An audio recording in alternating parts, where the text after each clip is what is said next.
আমরা কিন্তু শখকে চিনেছিলাম Bangla লিংকের add tag থেকে।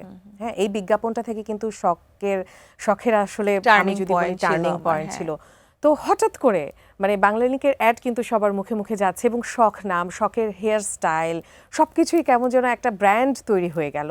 এই হঠাৎ করে যে একটা সেলিব্রিটি হয়ে যাওয়া, সেই ক্ষেত্রে অনেক ভক্তও নিশ্চয়ই সেই সময় তৈরি হয়েছে। এই যে হঠাৎ করে ভক্ত এবং পরিচিতি, সেটাকে কিভাবে হ্যান্ডেল করেছিলেন ওই সময়টাতে?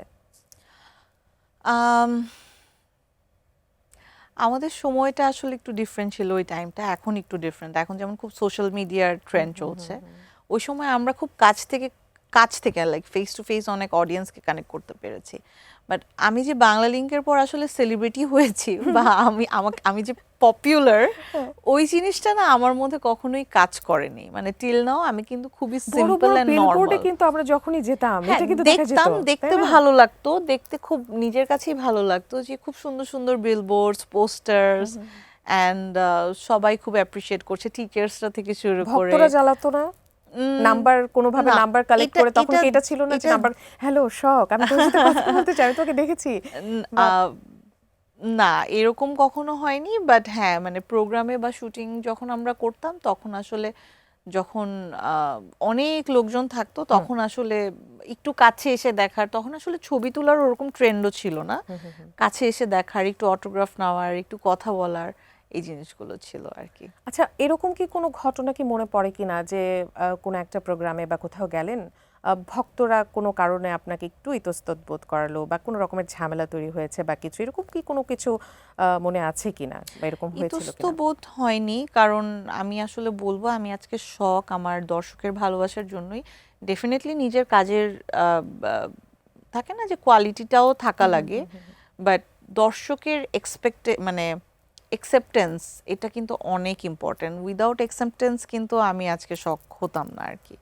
সো আমার কাছে খারাপ লাগে না। হ্যাঁ, বাট মাঝে মাঝে যেটা হয় যে অনেক সময় আসলে দর্শকরা তো আমাদের পরিস্থিতিটা বুঝে না, কারণ আমরা আসলে প্রতিনিয়ত যে জার্নিটা করে থাকি, কত শুটিং করছি, রোদে পড়ছি, বৃষ্টিতে ভিজছি, বা হয়তো এটা শেষ করে আরেকটা কাজে যাচ্ছি, হারিনেস থাকে। সো ওই সময় দর্শকের একটু থাকে যে আপু একটা ছবি তুলবো, হয়তো একজনের সাথে ছবি তুলতে নিয়ে আরো 10 জন চলে আসছে, আরো 10 জনের সাথে তুলতে আরো 10 জন চলে আসছে। সো ভালোই লাগে আর কি, খারাপ লাগে না। সেই সময়টা ভালো কেটেছে। তারপরেও জানতে চাইবো যে হঠাৎ করে পাওয়া একটা জনপ্রিয়তা কিন্তু অনেক সময় একটু কঠিন হয়ে যায় সামলানো। এই সময়টাতে কিন্তু ভুল হওয়ার প্রবণতাটাও থাকে।